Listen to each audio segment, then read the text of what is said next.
이번에 농지 취득할 때 필요한 농취증에 대해서 좀 알아보겠습니다. 어, 보통 일반적으로 이제 농취증이라고 얘기들 많이 하는데, 정확한 명칭도 좀 있고요. 어, 어쨌거나, 농취증 관련해서 몇 가지 많이 궁금해 하시는 부분들 알아보겠습니다. 이제 농취증 같은 경우는 이제 농지를 살 때, 토지 살 때 필요한 건데, 농지를 살 때 필요한 겁니다. 농지는 뭐, 다들 아시다시피, 전답과, 저는 밭이고요. 답은 뭐, 논이죠. 그리고 이제 과는 과수원인데, 이 세 가지 농지를 살 때 꼭 필요한 겁니다. 그리고 가끔 상황에 따라서 그 목장용지 살 때 이제 초지 같은 경우에 또 필요한 경우가 있어요.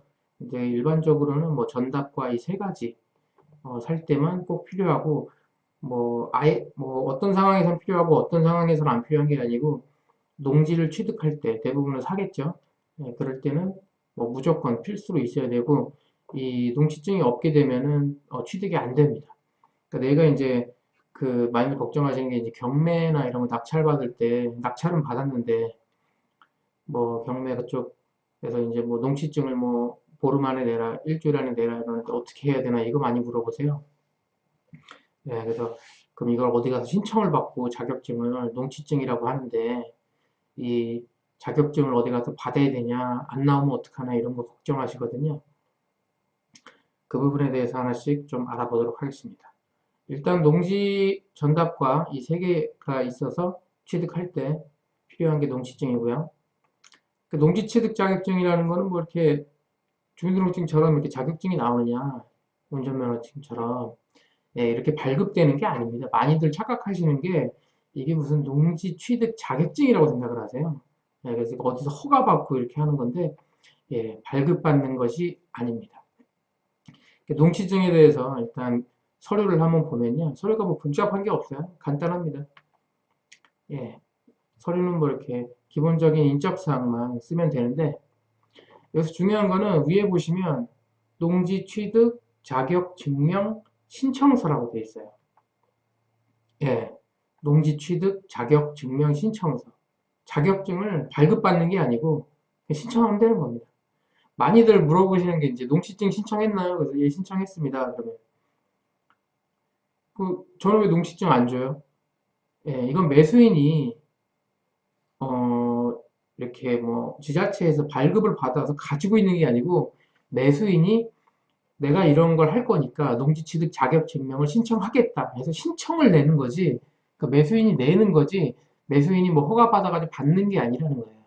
예, 그렇기 때문에 나중에 뭐 이렇게 등기 서류나 이런 거 받았을 때, 저는 왜 농지증이 안 오나요? 예, 안 옵니다. 내가 신청서 써서 냈으면 된 거예요. 그 신청서를 냈는데 그쪽에서 거절당하는 경우는 아예 취득이 안 됩니다. 그러니까 등기 자체가 안 돼요. 예, 그렇게 보시면 되시고,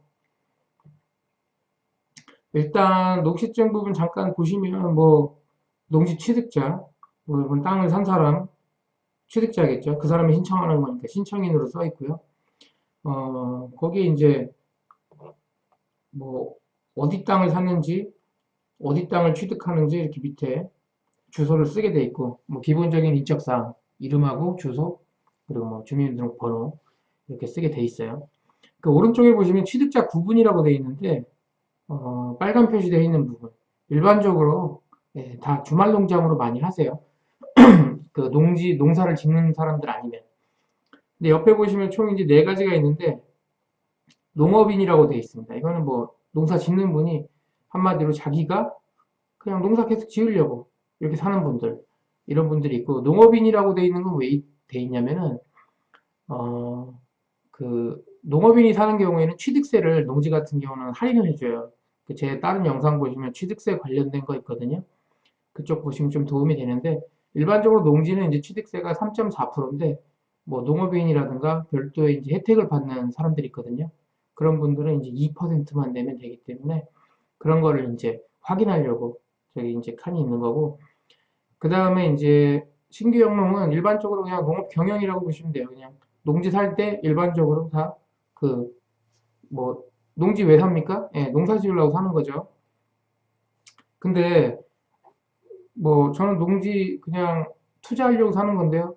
예. 물론 투자하는 걸로 사는 거지만 농지증 낼 때는 이 농지에 대해서 전 투자하려고 하는 겁니다. 이렇게 쓰면 당연히 안 돼요. 농지는 농지법상 계속 농사를 지어야 돼요. 예. 그래서 이제 대부분 많이 하시는 게 주말 체험 농장, 주말 체험 영농이라고 되어 있는데 이게 뭐냐면 일반적으로 얘기하는 주말 농장입니다.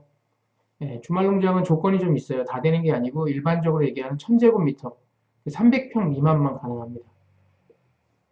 그 뒤에 이제 법인이라고 되어 있는데 그럼 일반 법인이 농지 살 수 있느냐? 예, 농지 못 삽니다. 일반적인 법인은 농사를 져야 되는 땅이기 때문에 아무나 뭐 법인 세워가지고 가끔 이렇게 물어보세요. 개인보다 법인이 혜택이 뭐가 있어요? 양도세가 싸죠. 왜냐면 법인은 이제 법인세로 내니까 양도세가 싸거든요. 그래서 법인으로 사면 좋지 않나요? 이러는데 농지를 살 수 있는 법인은 두 가지밖에 없습니다. 농업 회사법인하고 어, 그 영농조합법인밖에 없어요. 예, 걔네들만 농지를 살 수 있고 일반적으로 생각하시는 그 일반 법인들은 예, 농지를 소유할 수가 없습니다. 그래서 이제 1000제곱미터 미만은 일반적으로 이제 주말 농장으로 신청이 가능한데요. 주말 농장 신청할 때 뭐 따로 필요가 있냐? 예, 그런 거 없어요. 그냥 주말 농장 넣는 거예요. 내가 서울 사는데 어디 뭐 경상도에 있는 땅 산다. 농지를 산다. 근데 뭐 신규 영농으로 넣어도 되는데 이런 건 자경제촌이 안 돼요. 예. 근데 뭐 만약에 샀는데 320평이다. 이러면 300평 넘어가죠. 이러면 당연히 주말 농장 신청 안 되고 그냥 신규 영농으로 들어가는 겁니다. 가끔 물어보시는 게 내가 농사 안 지을 건데 그 농업 경영이나 이런 걸로 들어가도 상관없나? 이렇게 물어보시는데 본인이 농사 안 짓는 거지 그 땅에 농사 안 짓는 게 아니잖아요. 딴 사람이 지으면 돼요. 아무도 농사 안 지으면 안 되지만 무조건 농사 지으면 됩니다. 딴 사람한테 뭐 돈을 주고 시키든 아니면은 뭐 내가 돈을 받고 땅을 빌려주든 농사 지으면 되고 그렇게 생각하시면 돼요. 일반적으로는 300평 미만이면 그냥 뭐 내 의지랑 별로 상관없이 주말 농장으로 들어간다 이렇게 보시면 되시고 이거 뭐 신청하는데 어렵냐? 그렇지 않고요. 저거 신청서 그냥 그 각 지자체나 구청감이 있거든요. 그거 이제 거기다가 내용 써가지고 내면 됩니다. 예, 뭐 특별히 어려운 거 없어요. 이제 그 뭐 몇 가지 물어보시는 게 1000제곱미터 이상은 어떻게 하나요? 그 300평 정확히는 300평은 아니지만 300평까지만 주말 농장으로 되기 때문에 그 이상은 뭐 어떻게 그럼 농지증을 써야 되냐? 예, 농업 경영으로 그냥 쓰는 거예요. 농사 짓겠다고. 땅이 여러 개면 어떡하냐? 자, 이런 경우 있어요. 내가 경기도에 150평을 샀어요. 사면서 주말 농장으로 넣었어. 근데 강원도에 또 150평을 샀어. 또 주말 농장 들어갈 수 있느냐? 예, 들어갈 수 있어요. 합쳐서 300평 안 되니까. 근데 경기도에 150평 샀는데 강원도에 160평 샀어. 얘는 돼요? 안 돼요? 안 돼요. 그러면 걔 160평 중에 150평만 주말 농장하고 10평은 따로 빼냐? 예, 그게 안 되고 그냥 걔는 안 되는 겁니다.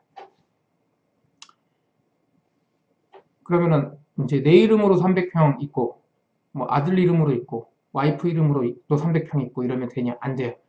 이거는 이제 가족끼리 따로따로 하는 게 아니라 가족 합산입니다.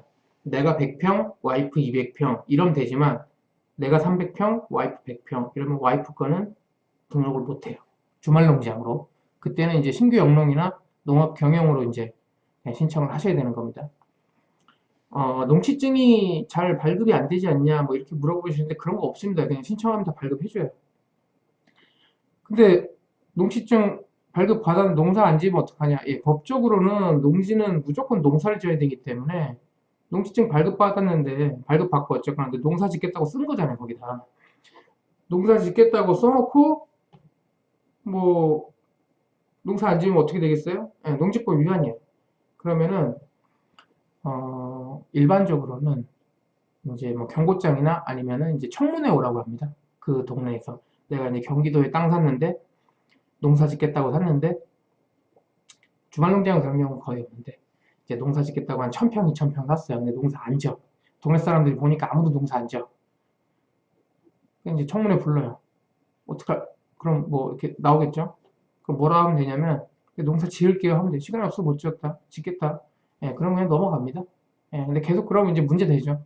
원칙적으로는 농지에다 농사 안 짓고 계속 이렇게 놀리면은 법 위반이기 때문에 강제로 이제 이거를 처분하게끔 강제 처분 명령이 떨어져요. 벌금도 나오고. 제주도 같은 경우는 농지가지고 투자하는 사람 하도 많다 보니까 지금 뭐 농지 같은 경우 다 전수조사합니다. 농사 짓는지, 이 사람이 실제로 제주도에 살고 있는지 이런 거 다 조사해요. 예, 주말농장 같은 경우는 크게 뭐 이렇게 뭐 하진 않는데 일반적으로 이제 농사 짓는다고 해가지고 산 땅들은 좀 특히 제주도 같은 경우는 그런 규제가 좀 심하기 때문에 잘 확인하시고 하셔야 되고 제일 많이 물어보시는 게 이제 경우에 낙찰받았는데 그럼 농지증 내라는데 어떡하나요? 예, 내면 돼요 그냥 신청서 받아가지고 가서 써서 내면 됩니다. 어려운 거 없어요. 근데 가끔 이걸 이제 어려워하시는 분들도 있고 뭐 내가 잘 모르니까 처음 하니까 뭐 어떻게 하면 되냐? 예, 그냥 법무사 맡기세요. 법무사에다 대부분 등기 뭐 본인이 직접 하고 이런 분들 많은데 대부분 등기 이제 법무사에다가 수수료 뭐 15만 원, 뭐 20만 원 이렇게 쭉 맡기거든요. 등기 처리하는 전체를 다. 그때 그냥 농지면은 저 그냥 법무사에서 알아서 해줘요. 보통 이제 수수료 받거든요. 뭐 5만 원, 10만 원 받고 해주는 경우도 있고 그냥 뭐 따로 안 받고 해주는 경우도 있는데 거의 받아요. 5만 원에서 한 10만 원 정도 받고 농지증 자기들이 다 대리로 신청 다 해주기 때문에 그러니까 농지증 발급받는 게 그렇게 어려운 거 아니고요. 예. 농지증 저도 이제 입에 붙어가지고 농지증 발급이라 그러는데 농지증을 정확하게는 신청하는 게 그렇게 어렵지 않기 때문에 그냥 법무사에다가 얘기해서 예, 신청하면 됩니다. 보통은 잔금하고 등기하기 한 2, 3일 전까지는 신청을 해야 하루 이틀 걸리기 때문에 조금 일찍 신청하면은 토지 취득하는데 전혀 문제가 없습니다.